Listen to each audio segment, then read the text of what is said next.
नमस्कार मित्रांनो, turning points online education प्लॅटफॉर्मवर मी तुम्हा सर्वांचं मनापासून स्वागत करतो. आरोग्य विभाग भरती परीक्षेसंदर्भात आपण जे काही पाहत आहोत त्यामध्ये एक पद आहे स्वच्छता निरीक्षक. यासाठी तुम्ही पात्र आहात, त्यामुळेच ही व्हिडिओ पाहतायत तुम्ही थंबनेलनुसार. ओके. मग ह्याच्या प्रश्नपत्रिका या वेगवेगळ्या डिपार्टमेंटमध्ये असतात. त्यामध्ये तुम्हाला नगर परिषद आहे, मनपा आहे, ओके, DMER आहे, अशा विविध पदामध्ये येतात. त्यापैकी एक आहे RRB आणि त्यामध्ये जे नाव आहे ते आरोग्य आणि मलेरिया निरीक्षक असं नाव आहे. मग आजच्या सिरीजमध्ये जे आहे म्हणजे आजच्या म्हणजे मागच्या सिरीजपासून सॅनिटरी इन्स्पेक्टरचे फक्त आपण GK जे आहेत ते प्रश्न पण आलो. तुम्हाला पॅटर्न माहित आहे 40 15 15 15 15. ओके, म्हणजे GK 15 मराठी व्याकरण आणि हे याच्यात रेल्वेमध्ये नाहीये. ओके, ते सोडून द्या तुम्ही. तर आपल्याला लक्षात घ्यायचं आहे की तांत्रिक 40 प्रश्न आहेत महाराष्ट्रामध्ये विचार केला तर GK देखील पाहायचं. त्यामुळे रेल्वे भरती बोर्डमध्ये देखील प्रश्न कसा आला होता ते पाहणार आहोत, कारण ह्याची परीक्षा देखील TCS घेते आणि आपल्या मेजॉरिटी जे पेपर आहेत TCS आणि IBPS घेते सेंट्रल इन्स्पेक्टरचे. ओके, मग येणाऱ्या ह्या वर्षामध्ये तुम्हाला ते पद निघावं यासाठी हे चालू आहे. ओके, आणि महाराष्ट्रात सगळ्यात बेस्ट आणि बेस्ट क्वालिटीचं पुस्तक आहे सेंट्रल इन्स्पेक्टरचं पुस्तक स्वच्छता निरीक्षक तांत्रिक डायरी. हे डिप्लोमाला देखील उपयोगी आहे तुम्हाला. ओके, तर मग आता दुसरा जो आपला प्रश्न आहे, पहिला जो प्रश्न आहे ते पाहूया. ज्या घटकाची दिलेली संयोजा त्याच्या सामान्य संयोजाशी जुळत नाही तो घटक ओळखा असं विचारलेलं आहे. तुम्हाला दिलेलं आहे बेरिलियम, त्यानंतर निऑन दिलेला आहे, ॲल्युमिनियम दिलेला आहे आणि फ्लोरीन दिलेला आहे. ओके, आता अणुअंक ह्याचं 4 आहे आणि बेरिलियमचं 4 आहे, निऑनचं 10 आहे, ॲल्युमिनियमचं 13 आहे आणि फ्लोरीनचं 9 आहे.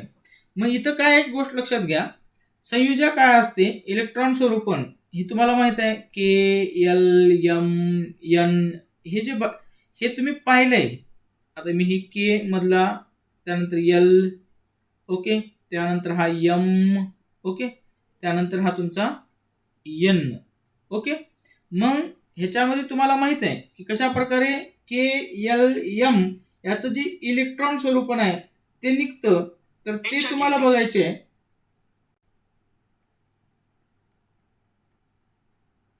2 गुणिले 1चा घातांक, L मध्ये 2 गुणिले 2चा घातांक, 2 गुणिले 3चा घातांक, 2 गुणिले 4चा घातांक अशा प्रकारे येतं. मग पहिल्या याच्यामध्ये 1 नंबरला आहे 2 गुणिले 1 म्हणजे किती आलं, 1. 2 गुणिले ही वर्ग आहे बरं का, सॉरी, 2 गुणिले 2चा घातांक 4 हे किती होतं, 4 दुनी 8 आणि ही 2 गुणिले 3चा घातांक 9 ते होतं 18 आणि इथं 2 गुणिले 4चा घातांक 16 म्हणजे 32 होत असतं. ओके, मग ही KLMN हे तुम्ही 10वीच्या पुस्तकात आहे, तुम्हाला ते तुम्ही वाचू शकता. ओके, इलेक्ट्रॉन स्वरूपण म्हणजे आता संयोजाचं काय अर्थ आहे ते समजून घ्यायचे. आता ज्या वेळेस एखादी बाह्यतम कवच असतं एखाद्या मूलद्रव्याचं, तर ते जर ही परिपूर्ण असेल 2, 8, 18 आणि 32, तर त्यांची संयोजा ही 0च असते. त्यांची काय असते, 0. ते कोणाला देत पण नाहीत आणि घेत पण नाहीत. ओके, तर आता बेरिलियमच्या बाबतीत म्हणायला गेलं तर तुम्हाला दिले तर त्याचा अणुअंक तुम्हाला दिलेला आहे. मग हे जर तुम्हाला माहित असतं KLMN तर तुम्हाला हे उत्तर आलं असतं. ओके, आता बघा बेरिलियमचं आहे अणुअंक 4, मग इथं 2 अणू बरोबर ते मध्ये बसतील आणि बाहेर राहतील 2, परंतु 2 नंबरला किती आला पाहिजे, 8. जर समजा ह्याच्या निम्म 4 आहे बरोबर, ह्याच्यापेक्षा जर जे काही जास्त असेल, कमी असेल तर तो देतो आणि जास्त असेल तर तो घेतो आणि बरोबर असेल तर भागीदारी करतो. ओके, मग आता म्हणजे भागीदारी पण करतात. ठीक आहे, इथं काय झालं, इथं बेरिलियमचं 2च बाहेरतम कक्षेने 2च इलेक्ट्रॉन आहेत. मग त्यानं काय करणार, देऊन टाकणार. मग त्याची संयोजा किती झाली, 2 झाली. ओके, आता निऑनला काय म्हटलं जातं, राजवायू म्हटलं जातं. निऑनचे इलेक्ट्रॉन स्वरूपण काय आहे, तर 10 इलेक्ट्रॉन स्वरूपण सांगतो मी. हे इथं 2 येणार आहे, इथं 8 आहेत त्याचे, म्हणजे निऑनचं सांगतो मी तुम्हाला 2,8,2 हे झालं 2,8. आता ह्या 3चा काय संबंध नाही इथं बरोबर. मग इथं शिल्लक, इथं जर 2 गेले या ठिकाणी आणि ह्याला 8 गेले तर देणं बी नाही आणि घेणं बी नाही. ते राजवायू का बरं म्हणतात नियॉनला माहिती आहे का? ते कोणाला देत बी नाहीत, कोणाला घेत बी नाहीत, कोणाच्या भानगडीत पडत नाहीत, ते राजा म्हणूनच जगतात. त्यामुळे ह्याची संयोजन किती झाली? 0. हे तुम्हाला मी सांगितलं होतं ही. ओके. त्यानंतर आता आपल्याला तिसरा क्रमांकाचा जो पर्याय आहे किंवा जोड्या लावामध्ये ॲल्युमिनियम दिलेला आहे. त्याचं इलेक्ट्रॉन स्वरूपन कसं तयार होणार आहे लक्षात घ्या. 2, 8 आणि उरलेले किती? 3. म्हणजे तो काय करेल? 3 इलेक्ट्रॉन दुसऱ्याला देईल आणि आपलं अष्टक पूर्ण करेल. म्हणजे आपण परिपूर्ण स्वतःला करून घ्यायचा प्रयत्न करेल. ओके. आपल्यापासून नको आहे 3 काही कामाचं नाही, दुसऱ्याला दिल्यानंतर दुसऱ्याचं भलं होतं, त्यामुळे तो 3 देऊन टाकेल. म्हणजे याची संयोजन 3 होईल. म्हणजे ते काय होणार आहे? तो बाहेर गेल्यानंतर त्याचा अष्टक पूर्ण होणार आहे. म्हणजे जो देत असेल तर इथे शिल्लक किती राहिले? 0 राहिले. म्हणजे अष्टक पूर्ण व्हायला 8 झाले आणि 3 दिल्यामुळे त्याची संयोजन 3 होते. आता जी F आहे म्हणजे त्याला फ्लोरीन म्हणतात. त्याचा फ्लोरीनचा अणुअंक जे आहे ते 9 आहे. ह्याचं कसं होणार आहे वर्गीकरण? 2 किंवा 7. आता अष्टक पूर्ण होण्यासाठी एकच कमी पडलेले. ज्यावेळेस एखाद्या व्यक्तीकडे जास्त असेल त्यावेळेस त्याला घेतल्याला परवडते का दिल्याला परवडते? 7च्या 7.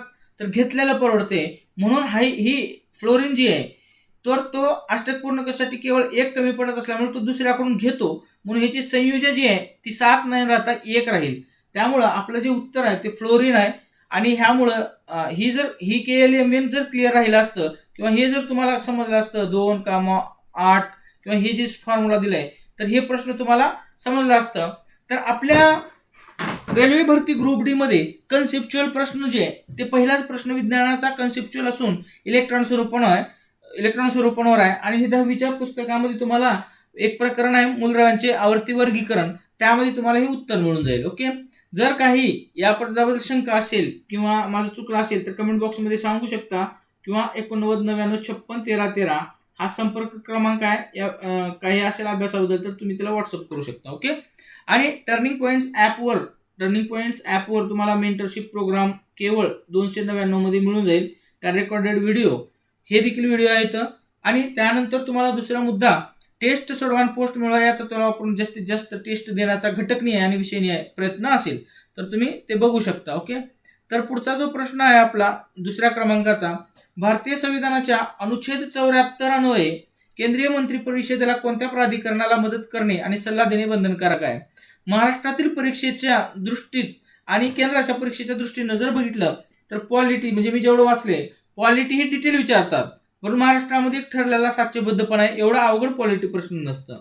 आता एवढं भारतीय संविधानाच्या अनुच्छेद 74 अन्वये मंत्रिपरिषदेत कोणत्या प्राधिकरणाला मदत करणे किंवा सल्ला देणे बंधनकारक आहे? ते कोणाला देणं गरजेचं आहे? तर ते भारताचे राष्ट्रपती. ओके. यांना सल्ला देणे बंधनकारक आहे केंद्रीय मंत्री परिषदेला. हे तर सोपंच प्रश्न आहे, परंतु एक तुम्हाला सांगायचा झाला मुद्दा.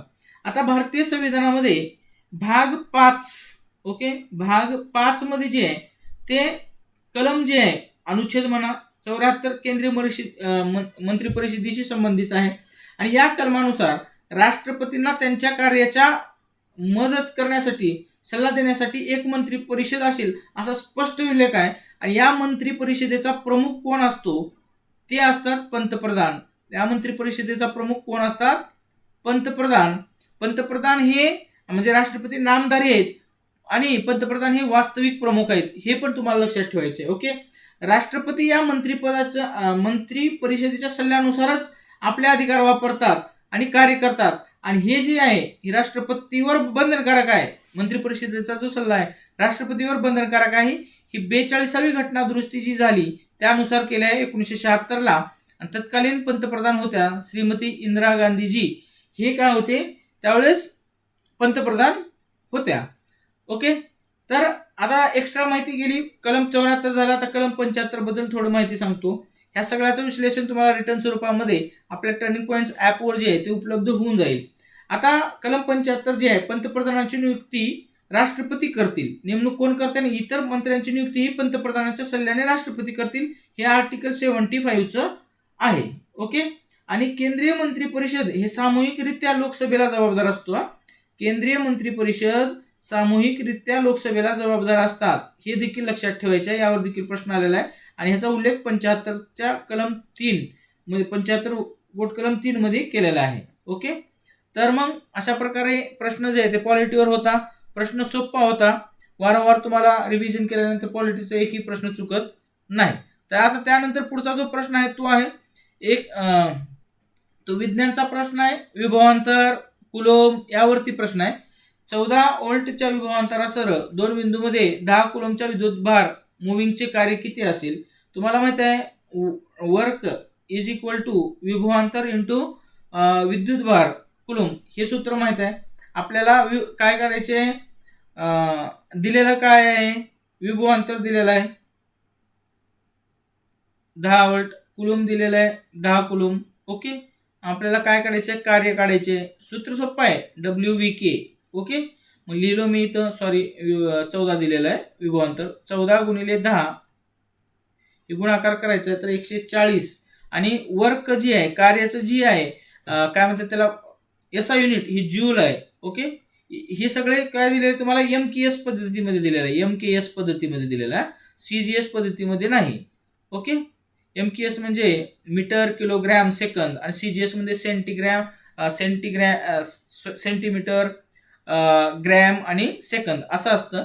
मग आपल्याला MKS मध्ये दिलं असेल तर जूल. तुम्हाला अर्ग पण दिलं इथं 140 अर्ग बी दिलं असतं पण ते चुकीचं झालं असतं पर्यायामध्ये. ओके, तर इथे 140 जूल आपलं उत्तर आहे.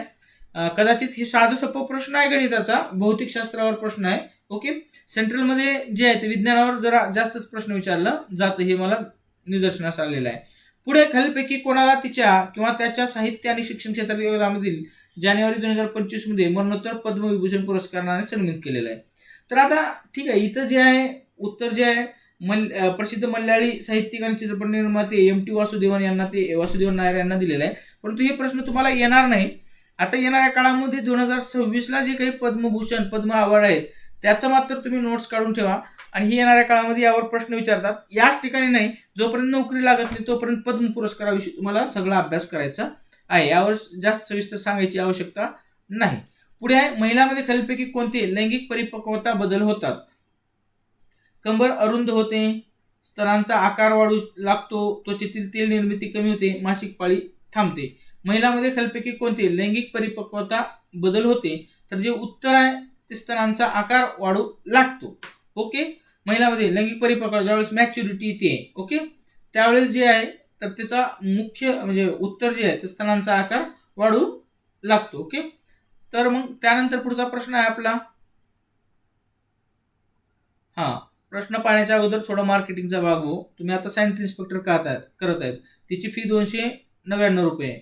परंतु MPW ANM जी आहे त्याची फी केवळ 199 आहे. ओके, लेक्चरच्या बाबतीत मी जॉईन करा म्हणत नाही, परंतु घटक निहाय विषय निहाय टेस्ट आणि परीक्षेच्या पुढे फुल टेस्ट हे तुम्हाला मिळून जातील.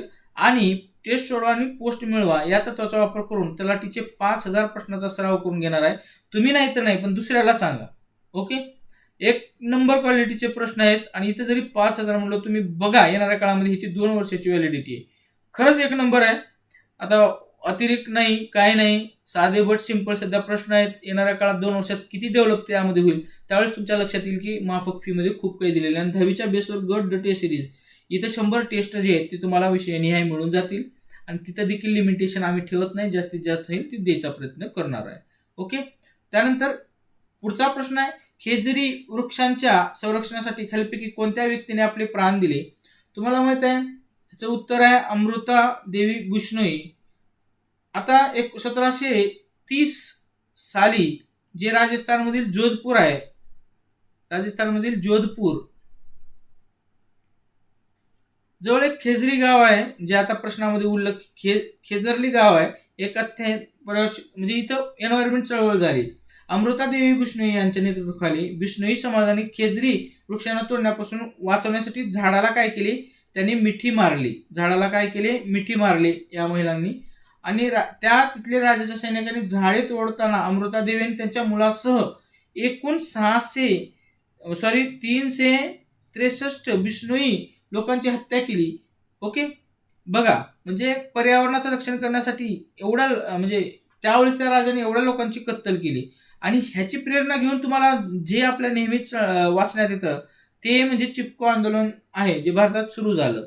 चिपको आंदोलनाचा तुम्हाला इतिहास माहीतच आहे. ओके, उत्तराखंड या ठिकाणी अशा प्रकारे अमृता देवी बिश्नोई यांचं जे योगदान आहे ते योगदान आहे. आणि असं वाटतं की एन्व्हायरमेंटवर प्रश्न जे आहेत SIच्या परीक्षेमध्ये महाराष्ट्र सर्वाधिक जास्त विचारलं जातं. ओके, तर तुम्हाला ते दाखवेल तांत्रिक ज्यावेळेस येईल, लेक्चर सिरीज येईल त्यावेळेस तुम्हाला ते समजून जाईल. आता तुम्ही SIला जसं पात्र आहे तसं आरोग्य विभागाच्या ह्याला बऱ्याच पदाला पात्र आहे. तर आरोग्य विभाग तांत्रिक डायरी ही 6वी आवृत्ती प्रसिद्ध झाली असून ते तुम्ही घेऊ शकता. याबद्दल काही माहिती पाहिजे असेल तर 89 99 56 13 13 हा जो आहे माझा संपर्क क्रमांक आहे, त्यावर तुम्ही संपर्क करू शकता. ओके, 89 99 56 13 13. आता त्यानंतर पुढचा प्रश्न आहे, वनस्पतीमधील संवेदनशीलतेबद्दल खालीलपैकी कोणते विधान चुकीचे आहे असं विचारलेलं आहे. थिग्मोट्रोपिझम म्हणजे वनस्पतीकडून स्पर्श किंवा शारीरिक संपर्काला दिला जाणारा प्रतिसाद, हे विधान बरोबर आहे. केमोट्रोपिझम म्हणजे वनस्पतीच्या त्यांच्या वातावरणातील रासायनिक उत्तेजनांना वाढीचा प्रतिसाद, हे देखील बरोबर आहे. वनस्पती प्रकाश स्रोताच्या दिशेने काढून फोटोट्रॉपिझम प्रदर्शित करते, हे देखील बरोबर आहे. माहितीचे संचालन करण्यासाठी वनस्पतीमध्ये विशेष चेता ऊती असतात. नाही, चेता ऊती, आता हे जर तुम्हाला एखादी गोष्ट म्हटलं असेल तर प्राण्याप्रमाणे वनस्पती मेंदू किंवा विशेष चेतापिती नसतात. हे जे चेता ऊती असतात किंवा चेतापिशी असतात ते मेंदूमध्ये असतात. ओके, आणि वनस्पतीला मेंदू आहे का? नाही आहे तसं. ओके, त्यामुळे हे उत्तर जे आहे ते चुकीचं आहे. वनस्पतीच्या बाबतीत म्हणजे बघायचं झालं तर थिग्मोट्रोपिझम हे लाजळूच्या झाडाच्या हे उदाहरण, लाजळूच्या झाडाला स्पर्श केल्यावर पाणी मिटणं, हे तुमच्या लक्षात आलं असेल. फोटोट्रॉपिझम म्हणजे ही फोटो, आता हे कुठे आहे, केमोट्रॉपिझम आणि फोटोट्रॉपिझम म्हणजे थोडक्यात म्हणजे सूर्याकडे जे आहे ते वनस्पती काय करतात, आकर्षित होतात अन्न घेण्यासाठी, तिकडे बघणं. ओके, आणि जिओट्रॉपिझम म्हणजे वनस्पतीची मुळे नेहमी गुरुत्वाकर्षणाच्या दिशेने, जिओट्रॉपिझमचा अर्थ सांगतो, ते खाली जाणे.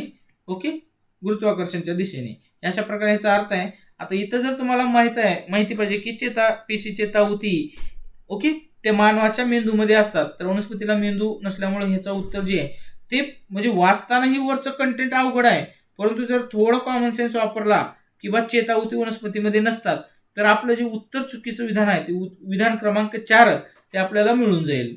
त्यानंतर आपलं उत्तर आहे, पुढचा जो प्रश्न आहे, भारतात 2016 मध्ये एक राष्ट्र एक कर आणि एक बाजारपेठ निर्माण करण्याच्या उद्देशाने कोणती परिवर्तनवादी सुधारणा सुरू करण्यात आली होती? 2016चा जो प्रश्न आहे तो आता देखील विचारलेला आहे, कारण तो स्टॅटिक जीकेचा एक पार्ट झाला. आणि तुम्हाला माहिती आहे GST भारतामध्ये अंमलबजावणी केली जाते. दरवेळेस नवीन रेकॉर्ड प्रत्येक महिन्याला केलं जातं. आणि 2016 मध्ये 101वी घटना दुरुस्ती मंजूर करण्यात आली. ह्यावर देखील त्यावेळेस तत्कालीन परीक्षेत, वेगवेगळ्या परीक्षेत जे आहे ते प्रश्न पडला. त्यानंतर GSTची अंमलबजावणी कधी झाली, म्हणजे याचं उत्तर वस्तू सेवा कराची अंमलबजावणी आहे. तर GSTची अंमलबजावणी कोणत्या तारखेला झाली त्यावर प्रश्न पडला होता. 1 जुलै 2017 पासून त्याची प्रत्यक्ष अंमलबजावणी झाली आणि त्याचाच भाग म्हणून 1 जुलैपासून GST दिवस म्हणून वापरला जातो. आतापर्यंत जे काही सांगितलं मी तुम्हाला, 101वी घटना दुरुस्ती आणि GST दिवस म्हणजे 1 जुलै आणि अंमलबजावणी, ही तिन्हीवर प्रश्न आलेला आहे. सुरुवातीला स्लॅब जो होता 5%, 18%, 12%, त्याच्या पुढचा टप्पा 18% पुन्हा 28%, ह्यावर देखील प्रश्न आलेला होता. हे जे 4 पॉईंट मी तिथे सांगितले त्या सगळ्यावर प्रश्न आलेला होता. त्यावेळेस चालू घडामोडी होतं. मग एक लक्षात घ्या, आजच्या चालू घडामोडी हा उद्याचा अभ्यासक्रम असतो आणि त्या अनुषंगाने जर विचार केला तर GST हा तुमचा अभ्यासक्रमाचा भाग आहे आणि इकॉनॉमिक्सचा भाग आहे. GST मध्ये आणखी तर कुठले रिफॉर्म झाले, रिफॉर्म हे त्या अंतर्गत होतात, रिफॉर्म बदल होतात, परंतु GST हे माइलस्टोन ठरलेला आहे. त्यामुळं GSTवर प्रश्न हे वारंवार येतच राहणार, जो अभ्यासक्रमाचा आता भाग झालेला आहे. त्यानंतर आता पुढचा प्रश्न आहे आपला, आरोग्य सेवेची सुलभता आणि वैद्यकीय डेटाची परस्पर कार्यक्षमता सुधारण्यासाठी भारत सरकारने 2025 मध्ये एक नवीन डिजिटल आरोग्य उपक्रम सुरू केला आहे. या उपक्रमाचे नाव काय आहे असं विचारलेलं आहे. तर त्याचं उत्तर जे आहे, आयुष्यमान भारत डिजिटल मिशन योजना 2.0 असं आहे. ओके, आणि आयुष्यमान भारत डिजिटल योजना, आयुष्यमान भारत योजना ही हेल्थ रिलेटेड आहे, हे तुम्हाला माहिती आहे, परंतु हे करंट अफेअर्सशी निगडीत असलेला प्रश्न आहे. तर येणाऱ्या काळामध्ये याच्यावरती देखील प्रश्न हे सातत्याने येतात. जर आरोग्य विभागाच्या परीक्षेत विचार केला, MPW मध्ये, SI मध्ये, महानगरपालिका, ANM, GNM मध्ये, तर तुम्हाला आयुष्यमान भारत योजना आणि महात्मा ज्योतिबा फुले यांच्यावर आधारित जे काही महाराष्ट्र शासनानं सुरू केलेले यांच्या नावाना अनुसरून तर ती आरोग्य योजना, ह्या दोघांच्यावर प्रश्न यापूर्वी आलेले आहेत, येतील आणि येत राहतील. त्यामुळे ह्याचा देखील अभ्यास तुम्हाला येणाऱ्या काळात करायचा आहे. आता ह्याच्यामध्ये काय झालंय, तुम्हाला एक आभा कार्ड दिलं जातो. आभा कार्ड जे आहे तो दिला जातो. तो आभा कार्ड हा 14 अंकी आहे. ओके. आयुष्यमान भारत योजनेची सुरुवात जी आहे ती सप्टेंबर 2018 मध्ये झालेली आहे, हे पण लक्षात ठेवा. ओके. आभा कार्ड मात्र लक्षात ठेवायचं तुम्हाला. आभा कार्डवर प्रश्न विचारलं जातं. आता आभाचं विस्तारित रूप काय आहे? A for Ayushman, A for Ayushman, B for Bharat health account,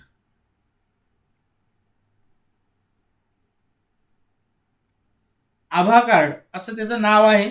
समजते तुम्हाला? त्यानंतर आता पुढचा प्रश्न आहे, अंतर्गोल आरशाद्वारे प्रतिमा निर्मितीसाठी खालीलपैकी कोणते विधान महत्वपूर्ण आहे किंवा कोणते विधान चुकीचं आहे?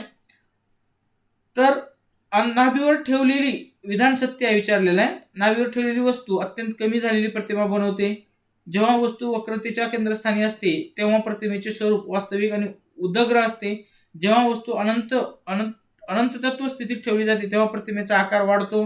वक्रतेच्या केंद्रस्थानी प्रतिमेचा आकार वस्तूच्या आकारा इतकाच असतो, असा विचारलेला आहे. तर याचं उत्तर जे आहे विधान सत्य ते 4 नंबरचं आहे. अंतर्गोल आरशाच्या समोर वस्तू कुठे ठेवली आहे यावर प्रतिमेचा जो आहे आकार जो आहे तो ठरत असतो. अंतर्गोल आरसा तुम्ही असं पाहिलेलं असेल. ओके. कन्व्हेक्स, कन्केव हे म्हटलं जातं. आता आपली वस्तू कुठे आहे त्यावर ठेवलं जातं. जेव्हा कोणतीही वस्तू आरशाच्या वक्रता केंद्रावर ठेवली जाते तेव्हा मिळणारी प्रतिमा अगदी त्याच ठिकाणी मिळते. ओके. ओके. त्यानंतर ही प्रतिमा वास्तविक व उलटी असते आणि सर्वात महत्त्वाचे म्हणजे तिचा आकार जो आहे तो वस्तूच्या आकारा इतकाच असतो.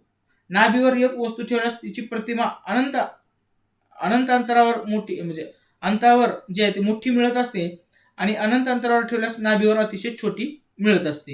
हे लक्षात घ्या. ही कन्फ्युजन आहे. तुम्हाला 10वीच्या पुस्तकामध्ये हे प्रकरण वाचायचं आहे आरशाबद्दल. ओके. म्हणजे रेल्वे ग्रुप डीचे ज्यावेळेस तुम्ही फॉर्म भरणार आहे त्यावेळेस 10वीचं विज्ञान जे आहे ते अभ्यास करून तुम्ही जाणं अपेक्षित आहे किंवा आरोग्य विभाग तांत्रिक डायरी 5वी आवृत्तीमध्ये तुम्हाला ते मिळून जाईल. ओके. जिल्हा परिषदचा अभ्यासक्रम इथं जीके मध्ये त्यांनी दिलेला आहे. पुढे आपल्या आरोग्य विभाग तांत्रिक डायरी तर तुम्हाला पाहिली. आरोग्य प्रश्न संच देखील तुम्हाला जे आहे ही प्रश्न जे आहेत ते देखील मिळतील. आणि जीके साठी जे आहे महाराष्ट्रातून जर परीक्षा झालीच तर तुम्हाला TCS IBPS pattern of one liner जे आहे 20 ते 25,000 अभ्यास करायचा आहे. आणि MPW साठी 1 नंबरचा प्लॅटफॉर्म आहे हेल्थ इन्स्पेक्टर, हेल्थ सुपरवायझर यांच्यासाठी. अंगणवाडीसाठी देखील हे जीकेचं पुस्तक आहे आणि हे प्रश्नसंच आहे तांत्रिक डायरी आहे अंगणवाडी. ओके. हे तुम्हाला नसेल तरी इतरांना सांगा तुम्ही. पुढे आहे वनस्पतींच्या जटिल स्थायी ऊती संदर्भात खालीलपैकी कोणता पर्याय योग्य आहे असं विचारलेलं आहे. तर वनस्पतीमध्ये वहन व्यवस्थेसाठी या ऊती असतात, तर हे विधान बरोबर आहे. त्यानंतर रसवाहिनी पाण्याच्या वाहतुकीसाठी असतात, ही चूक आहे. या ऊती वनस्पती ऊती आहेत ज्यात एक प्रकारच्या पिशे असतात. जलवाहिनी झायलम सेंद्रिय पोषक तत्वांच्या वहनासाठी जबाबदार असतात. हे तिन्ही पर्याय जे आहेत ते चुकीचे आहेत. बघा आता वनस्पतीमध्ये जटिल स्थायी ऊती ज्या एकापेक्षा जास्त प्रकारच्या पेशींनी बनलेल्या असतात. ओके. एका प्रकारच्याच म्हणलेला इथं जी पर्याय क्रमांक 3 आहे तर ती एकापेक्षा जास्त प्रकारच्या पेशींनी बनलेल्या असतात म्हणून ह्याचं जे विधान आहे ते चुकीचं झालं. ओके. त्यानंतर जलवाहिनी आणि रसवाहिनी या दोन ऊतींचे 2 मुख्य प्रकार आहेत वनस्पतीमध्ये. या ऊती वनस्पतीमध्ये पाणी आणि अन्नाचे वहन करत असतात. लक्षात घ्या. जलवाहिनी आणि रसवाहिनी, जल आणि रस शॉर्ट मध्ये लिहितो मी, जागा अपुरी आहे. जल आणि रसवाहिनी. ओके.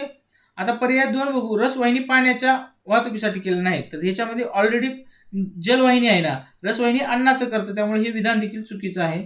ओके.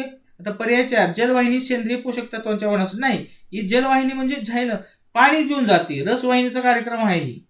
ओके. ठीक आहे. पुढे आहे प्रिझम मधून गेल्यानंतर प्रकाश किरणांचा विचलनाचा कोन काय असतो? तर त्याचं उत्तर आहे निर्गत किरण आणि आपाती किरण यांच्यातील कोन अशा प्रकारचा असतो. प्रिझम तुम्हाला आरसा आणि प्रकाश हे 2 धडे आहेत ना, प्रकाश जो धडा आहे ते तुम्हाला वाचायचं 10वीच्या पुस्तकात आहे. NCERT वाचलं, ज्याला इंग्रजीमध्ये वाचायचं त्याने NCERT वाचा. जेव्हा प्रकाश किरण ही एकाच काचेच्या प्रिझम मध्ये जातो तेव्हा त्याचे 2 वेळा वक्रीभवन होतं आणि प्रिझम मधून शिरणाऱ्या किरणाला आपाती किरण म्हटलं जातं. प्रिझम मधून बाहेर पडणाऱ्या किरणाला निर्गत म्हणजे बाहेर पडणारं, ओके, बाहेर पडणारं किरण म्हणतात. प्रिझमच्या विशिष्ट आकारामुळे मूळ आपाती किरणाची दिशा आणि बाहेर पडलेल्या निर्गत किरणाची दिशा यात एक कोन तयार होतं आणि याच कोणाला विचलनाचा कोन असं म्हणतात. आणि प्रिझम मधून गेल्यानंतर प्रकाश किरणाचा विचलनाचा कोन हा निर्गत कोण आणि आपत्तिकरण यांच्यातील कोण आहे, जे इथं स्पष्ट झालं. ओके, ह्याला आकृती काढून समजायला पाहिजे, परंतु ते ठीक आहे, नंतर बघू आपण. खालीलपैकी कोणत्या समाजसुधारकांनी भारतीय राष्ट्रीय चळवळी दरम्यान विधवा पुनर्विवाहाला चालना दिलेले समाज सुधारकचे सगळ्या नोट्स जे आहेत SIच्या कोर्समध्ये अपलोड करणार आहे. तुम्हाला 299 रुपयामध्ये नोट्स मिळतील, परंतु नोट्स हे केवळ वाचण्यासाठी मिळतील. GKच्या देखील ऑनलाईन स्वरूपात परीक्षेला जाता जाता 20,000 प्रश्न जे आहेत तुम्हाला वाचायला मिळतील, अशा पद्धतीने तजवीज करतोय मी. ओके, आता इथं काय म्हणलेलं आहे, राष्ट्रीय चळवळी दरम्यान विधवा पुनर्विवाहाला चालना कोणी दिली, तर ईश्वरचंद्र विद्यासागर यांनी ते दिलेलं आहे. आणि त्यांच्या सतत प्रयत्नामुळेच जे आहे 1856 साली हिंदू विधवा पुनर्विवाह कायदा संमत झालेला आहे, हे लक्षात घ्या. ओके, त्यानंतर पुढचा आहे, भारतातील जम्मू आणि काश्मीरमध्ये असलेले दाचिगाम अभयारण्य खालीलपैकी कोणत्या प्रजातीचे घर आहे. ओके, कोणत्या प्रजातीचे घर आहे, याचं उत्तर आहे हिमबिबट्या. ओके, हंगोळ वगैरे आहे त्याच्यामध्ये अजून, परंतु आपल्याला पर्याय दिले हिमबिबट्या. पुढे मुघल राजवटीत बांधलेले खालीलपैकी कोणते स्मारक यमुना नदीच्या काय काठावर किंवा तीरावर आहे. 7 आश्चर्यापैकी एक आहे ताजमहल, आग्रा. ओके, 7 आश्चर्यापैकी एक आहे ते ताजमहल, आणि जे आहे यमुना नदीच्या काठावर आहे. ओके, युनेस्कोचं हेरिटेज देखील वारसा हे लक्षात ठेवा, म्हणजे वारसा स्थळाचा दर्जा देखील 1983 साली ते मिळालेला आहे याला. ओके, पुढे आहे ब्लिचिंग पावडर हा एक पांढरा घन पदार्थ आहे ज्याला तीव्र क्लोरीनचा वास येतो. तो सामान्यतः डॅश डॅश वापरला जातो. हे ब्लिचिंग पावडरला TCL पावडर देखील म्हणतात. आणि ही इथंच नाही आहे, आरोग्य सेवक, ANM, GNM, SI आणि आरोग्य निरीक्षक, आरोग्य परीक्षक ह्या सगळ्याच परीक्षेमध्ये ब्लिचिंग पावडरवर प्रश्न आलेला आहे, हे तुमच्या लक्षात घ्या. हा एक कसा आहे पूर्ण वाचून दाखवतो मी तुम्हाला. सामान्यतः डॅश डॅश वापरला जातो, तर पाण्याच्या निर्जंतुकीसाठी वापरला जातो, त्यामुळे त्याच्यावर प्रत्येक हेल्थ डिपार्टमेंटमध्ये प्रश्न आलेला आहे. ओके, तर TCL पावडर म्हणलं जातं, वास तीव्र क्लोरीन सारखा येतो, हे देखील महत्वाचं आहे. ओके, ब्लिचिंग पावडरचे रासायनिक नाव जे आहे ते कॅल्शियम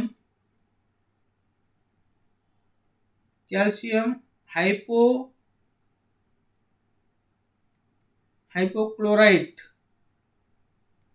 असं आहे. CaCO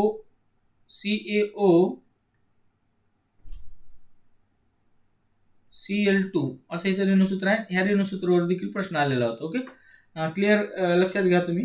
पुढे आहे आपला प्रश्न क्रमांक 17, कार्बन संयुग ज्वलनाबद्दल खालीलपैकी कोणता पर्याय सत्य आहे. तर ऑक्सिजन शिवाय जळते, ही चूक आहे. संपूर्ण ज्वलनासाठी जास्त ऑक्सिजनची आवश्यकता असते, हो बरोबर आहे. त्यानंतर कधीही पाणी निर्माण करत नाही, पाणी निर्माण करत, चूक आहे. तर नेहमी कार्बन मोनॉक्साईड तयार करतो, नेहमी हा शब्द वापरल्यामुळे ही चूक आहे. ओके, जेव्हा कार्बन संयुगाचे कार्बन कंपाऊंड जे असतात हवेत किंवा ऑक्सिजनच्या उपस्थितीत ज्वलन होते, तेव्हा 2 प्रकारची परिस्थिती निर्माण होते. एक कंप्लीट कंबस्टन, म्हणजे संपूर्ण ज्वलन होते, त्या ठिकाणी संपूर्ण ज्वलन. ओके, संपूर्ण ज्वलन होतं, भरपूर ऑक्सिजन पाहिजे त्यावेळेस ते होत असतं. ओके, आणि या प्रक्रियेत काय होतं, कार्बन डायऑक्साईड आणि पाणी तयार होते आणि भरपूर उष्णता व प्रकाश बाहेर पडतो. अपूर्ण ज्वलन, इनकम्प्लीट ज्यावेळेस ज्वलन होतं त्यावेळेस कार्बन मोनॉक्साईड तयार होत असतो, परंतु जेव्हा पूर्ण ज्वलन होतं त्यावेळेस अशा प्रकारची प्रक्रिया घडत नाही, लक्षात घ्या. त्यामुळे इथं जे नेहमी शब्द वापरले ते चुकीचं आहे. आणि ऑक्सिजन पाहिजेच, कार्बनी संयुग ज्वलनाबद्दल ऑक्सिजन पाहिजेच. पुढे आपला प्रश्न क्रमांक 18 आहे, कोणते विभाग भारतातील पश्चिम किनारपट्टीच्या मैदानी भागांना योग्यरित्या सूचीबद्ध करते. भारताचा पश्चिम किनारपट्टी भागाला, म्हणजे आपला जो आहे कोकण किनारपट्टी वगैरे, तो पश्चिम किनारपट्टीचा आहे. तर इथं काय म्हणलं, मैदानी भागांना योग्यरित्या सूचीबद्ध करतो असं विचारलेलं आहे. तर कोकण किनारा, ओके, इकडे गुजरात, त्यानंतर कोकण किनारा, कर्नाटक आहेच. ओके, मलाबार